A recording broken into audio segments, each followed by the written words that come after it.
সালামু আলাইকুম। পঞ্চম শ্রেণীর গণিত বই নিয়ে তোমাদের সাথে ধারাবাহিকভাবে আলোচনা করছি। তার ধারাবাহিকতা এখন তোমাদের সাথে 35 নম্বর পৃষ্ঠা থেকে আলোচনা করব কিভাবে কোনো সংখ্যাকে মৌলিক গুণনীয়ক বা মৌলিক উৎপাদকে প্রকাশ করা যায়। আমরা চতুর্থ শ্রেণীতে মৌলিক ও যৌগিক সংখ্যা সম্পর্কে জেনেছি। তো আগে আমরা একটু ভালো করে জেনে নিই মৌলিক সংখ্যা কী এবং যৌগিক সংখ্যা কী। মৌলিক সংখ্যা হলো যাকে এক এবং ওই সংখ্যা ছাড়া অন্য কোনো সংখ্যা দিয়ে ভাগ করা যায় না। আমরা যদি একটা উদাহরণ হিসাবে দেখি, ধরো এখানের মধ্যে আমরা সংখ্যা নিলাম 7। তো 7কে তুমি চাইলে কি দিয়ে ভাগ করতে পারবে? 7 দিয়ে ভাগ করতে পারবে। 7 একে 7, ঠিক আছে, একটা গেল। অথবা 7কে চাইলে তুমি 1 দিয়েও ভাগ করতে পারবে। 7 একে 7।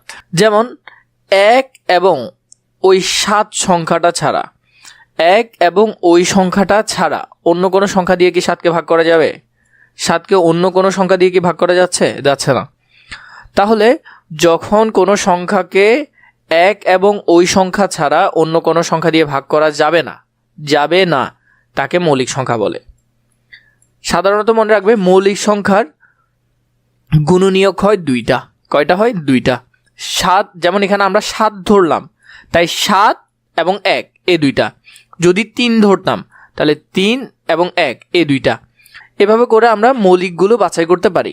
এবার ধরো আমরা অন্য একটা সংখ্যা ধরলাম 4। 4কে তুমি চাইলে 1 দিয়েও ভাগ করতে পারবে, 4 একে 4। আবার 4কে 4 দিয়েও ভাগ করা যাবে, 4 একে 4। আবার 4কে চাইলে তুমি 2 দিয়েও ভাগ করতে পারবে, 2 দুগুণে 4। তাহলে এই যে দেখো, এই 4কে 1 এবং 4 ছাড়া আরও একটা সংখ্যা 2 দিয়েও ভাগ করা যাচ্ছে। তাহলে এটা কি কখনো মৌলিক সংখ্যা হবে? এটার অলরেডি গুণনীয়ক হয়ে গেছে 3টা। 1 একটা, 4 একটা, 2 একটা। তাহলে কয়টা হয়ে গেছে? 3টা। যেটাতে 2 এর অধিক থাকবে সেটা হবে কি? যৌগিক। আশা করি মৌলিক এবং যৌগিকের পার্থক্য বুঝেছ। তাও আমরা ধারাবাহিকভাবে দেখব কিভাবে আমরা সহজে করতে পারি। সজীব তাদের বাগানের আম গাছগুলো থেকে আলাদাভাবে নিম্নরূপ সংখ্যক আম পারল। মানে এই যে 4, 7, 12 এভাবে করে ও প্রতিটা গাছ থেকে আলাদা আলাদা সংখ্যক আম পারলো তাদের গাছ থেকে বা গাছের বাগান থেকে। আমের সংখ্যা ব্যবহার করে নিচের ছক পূরণ করি। 2টি গুণনীয়ক রয়েছে এরূপ আমের সংখ্যা। এক কথায় মৌলিক যেটা হলো সেটা এখানে লিখব, আর যেটাতে 2 এর বেশি হবে সেটা এখানে লিখব। তাহলে 4কে একটু আগেই দেখলাম 1 দিয়েও ভাঙা যায়, 2 দিয়েও ভাঙা যায়, 4 দিয়েও ভাঙা যায়। 4 এ গুণনীয়ক কি 2টা না বেশি? যেমন ধরো 4কে যদি আমরা ভাগ করি, 4কে ভাগ করলে 4 একে 4। আবার 4কে করা যাবে 1 দিয়ে, 4 একে 4। আবার এক্সট্রা করে 2 দিয়েও করা যাবে, 2 দুগুণে 4। তাহলে দেখো এখানে গুণনীয়ক একটা না অধিক। এই যেমন 4 দিয়ে করা যাচ্ছে একটা, 1 দিয়ে করা যাচ্ছে একটা, 2 দিয়ে করা যাচ্ছে। তাহলে 2 এর বেশি, তাই তো? তো 2 এর বেশি হলে সেটা কি হবে? এই ঘরে বসবে। তেমন 4 তাহলে কোথায় বসবে? এটাতে বসবে। এরপর দেখো 7কে তুমি চাইলে 1 এবং 7 ছাড়া অন্য কোনো সংখ্যা দিয়ে ভাগ করতে পারবে না। 1 এবং 7 দিয়ে তো যাবেই, এটা তো সবগুলোই যাবে। 1 এবং ওই সংখ্যা দিয়ে তো সবগুলোই ভাগ যাবে, এছাড়া এক্সট্রা কোনোটা দিয়ে ভাগ যাবে 7? যাবে না। তাহলে 7 এর গুণনীয়ক হলো কয়টা? 2টা। এরপরে 12কে দেখো 1 দিয়েও ভাগ করা যাচ্ছে, 12 দিয়েও যাচ্ছে। এছাড়া 12কে আবার এক্সট্রা করে 6 দিয়েও ভাগ করা যাবে। 6 দুগুণে 12। আবার 2 দিয়েও করা যাবে, আবার 3 দিয়েও করা যাবে, 4 দিয়েও করা যাবে। 3 4 12, 6 দুগুণে 12, তো অনেকগুলো দিয়ে করা যাবে। তাহলে এটার গুণনীয়ক হলো 1 এর অধিক, তাহলে 12 বসবে এই ঘরে। এরপরে আছে কি? 12 শেষ 21। 21কে দেখো 21 দিয়েও ভাগ করা যাবে, 1 দিয়েও ভাগ করা যাবে, এটা তো ফিক্সড। কিন্তু এছাড়া 21কে, যেমন আমরা যদি ধরি 21, তাহলে 7 দিয়েও ভাগ করা যাবে, 3 7 21, আবার 3 দিয়েও ভাগ করা যাবে। তাহলে এটাকে আরও এক্সট্রা 2টা দিয়ে যাচ্ছে, তাহলে এটা বসবে না, এটা হবে 1 এর অধিক। তাহলে 1 এর অধিক হলে এখানে।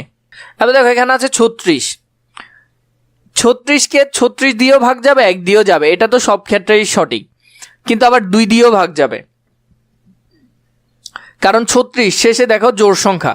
তাহলে 2 দিয়ে যদি ভাগ করো তাহলে তোমার হবে 18 দুগুণে 36। তাহলে 18 দুগুণে কি হবে? 36 হবে। 2 দিয়েও ভাগ করা যাবে, তাহলে 36টাও কোথায় বসবে? এখানে বসবে। এরপরে আছে 37। তাহলে 37কে 1 এবং 37 ছাড়া অন্য কোনো সংখ্যা দিয়ে ভাগ করা যাবে না, 37কে অন্য কোনো সংখ্যা দিয়ে কি করা যাবে না, ভাগ করা যাবে না, তাহলে 37 বসবে এখানে। এরপরে আছে 43। 43কে 1 এবং 43 ছাড়া অন্য কোনো সংখ্যা দিয়ে তুমি ভাগ করতে পারবেই না, করলে দশমিক চলে আসবে, আর দশমিক তো আমরা নিতে পারবো না, তাহলে এখানে 43 হবে এই ঘরে 43। এরপর দেখো 49। 49কে তুমি চাইলে 7 দিয়ে এটাকে অনায়াসে ভাগ করা যাবে, 7 7 কত 49। এরপর দেখো 57টা আমরা যদি করি, 3 দিয়ে 57কে ভাগ যাবে, 3 দিয়ে 57কে ভাগ যাবে, তাহলে হবে কত 3 19 57, 3 19 57, তাহলে 57 এখানে গেল। এরপরে হলো যে কত 59। 49-এর মধ্যে 49কে তুমি চাইলে অন্য কিছু দিয়ে ভাগ করতে পারবে না, তাই 49 এখানে। এরপর দেখো 63, আমরা জানি 7 নং 63 হয়, তাহলে 63 হবে এখানে। তো এইভাবে করে তুমি সবগুলো করে ফেলতে পারবে। এরপরে আছে সংখ্যাগুলোর মধ্যে কোনগুলো মৌলিক কোনগুলো যৌগিক তা বের করি, মানে এই সংখ্যার মধ্যে কোনগুলো মৌলিক সংখ্যা কোনগুলো যৌগিক সংখ্যা সেটা আমরা বের করব। তো এখানের মধ্যে আমরা যেটা দেখলাম, যেমন 7, এরপরে হলো 37, 37-এর সাথে আছে 43, 43-এর পাশে আছে 49। এই সংখ্যাগুলোর 2টি করে গুণনীয়ক রয়েছে, তাই এগুলো কি সংখ্যা, মৌলিক সংখ্যা। মৌলিক সংখ্যার কয়টি করে গুণনীয়ক থাকে, 2টি করে, এটা তোমাদেরকে প্রথমেই বলেছি। আমের সংখ্যাগুলোর মধ্যে মৌলিক সংখ্যা ছাড়া বাকি সবগুলো সংখ্যা কি হবে, যৌগিক সংখ্যা। বাকি সবগুলো সংখ্যা হলো যৌগিক সংখ্যা, যৌগিক, যা একাধিক মৌলিক সংখ্যার গুণফলের সমান। যেমন এখানে কিছু উদাহরণ দিয়েছে, যেমন 4, 4কে তুমি চাইলে এখানে কি করতে পারবে, 4 যে লিখলাম, যেমন 2 গুণ 2, 2 দুগুণে 4, 2 দিয়ে ভাগ করা যায়, তাহলে এটা হবে কি সংখ্যা, যৌগিক সংখ্যা। 12, 6 দুগুণে 12 অথবা 2 গুণ 2 গুণ 3। এরপর আছে 36, 36কে আবার ভাগ করা যায় 2 গুণ 18 অথবা 2 গুণ 2 গুণ 9 অথবা 2 গুণ 2 গুণ 3 গুণ 3, তো এইভাবে করে ভাগ করতে পারবে। এরপরে আছে 49, যেমন 7 গুণ 7, এটাও এভাবে করতে পারবে। এই পদ্ধতিকে বলা হয় মৌলিক গুণনীয়ক বা মৌলিক উৎপাদকে প্রকাশ। এর প্রত্যেকটি গুণনীয়ককে বলা হয় মৌলিক গুণনীয়ক বা মৌলিক উৎপাদক। তো এখান থেকে তোমরা এটা ধারণা পেলে কেন বলা হয়, কিভাবে করে। তাহলে এখানের মধ্যে আমরা যদি করি, প্রথমে আছে 18, 18কে আমরা যেভাবে বের করতে পারি আমি তোমাদেরকে দুইভাবে দেখাচ্ছি। প্রথমে তো 18, যেমন 2 গুণ 9 18, তাহলে এটাকে তুমি চাইলে করতে পারবে আবার কি 2 গুণ 9-এর জায়গায় তুমি চাইলে লিখতে পারো 2 গুণ 3 গুণ 3, তাই না, এভাবে লিখতে পারো। অথবা খুবই সহজে যেটা করা যায়, আমার কাছে মনে হয়েছে যেটা সোজা হবে, যেমন এখানের মধ্যে লসাগু টাইপের তোমরা করতে পারো। প্রথমে 2 দিয়ে ভাগ করো, 9 দুগুণে 18, 9 দুগুণে 18। এবার যদি 9কে করো তাহলে 3 দিয়ে করলে 3 তিরিকা 9, তো এটা সুন্দর করে লিখতে পারো 2 গুণ 3 গুণ 3 গুণ 3। তো এভাবে করে এটা করতে পারো, খুবই সহজ হবে। এরপরটা যেটা দিল 27, যেমন 3 গুণ 9, তো চাইলে এটাকে করতে পারো কি 9, 9 মানে কি 3 গুণ 3, তার মানে 3 গুণ 3 গুণ 3, তো এটাও করতে পারো এভাবে 27, যেমন 3 দিয়ে করলে 3 নং 27। আবার যদি 9কে করো 3 তিরিকা 9, তো এইভাবে করেও করে ফেলতে পারবে। এরপর আছে 32, 32কে যদি করো, যেমন 2 গুণ 16, 16কে আবার চাইলে ভাগ করতে পারো, 2 গুণ 8, 8কে ভাগ করতে পারো এইভাবে, যেমন 2 গুণ 2 গুণ 2 গুণ 2, তো এইভাবে করলে কত হবে 32 হবে। 32কে এভাবেও করতে পারো, 32কে প্রথমে যদি 2 দিয়ে করো তাহলে হবে যে 16 দুগুণে 32, 16।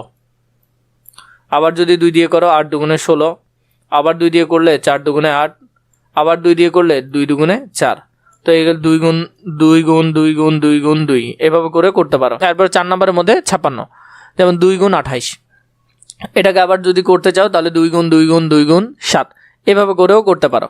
অথবা এখানে চাইলে 56 যদি করো 2 দিয়ে তাহলে হবে 28, 28কে যদি আবার 2 দিয়ে করো তাহলে হবে 14 দুগুণে 28, 14কে আবার 2 দিয়ে করলে 7 দুগুণে 14, 7কে যদি আর কিছু দিয়ে করা যাবে না, তাহলে 7 গুণ 2 গুণ 2 গুণ 2, তো এভাবে করে এটা করে ফেলতে পারবে। এখন এতটুকু পর্যন্ত সমাধান অনায়াসে করে ফেলতে পারবে।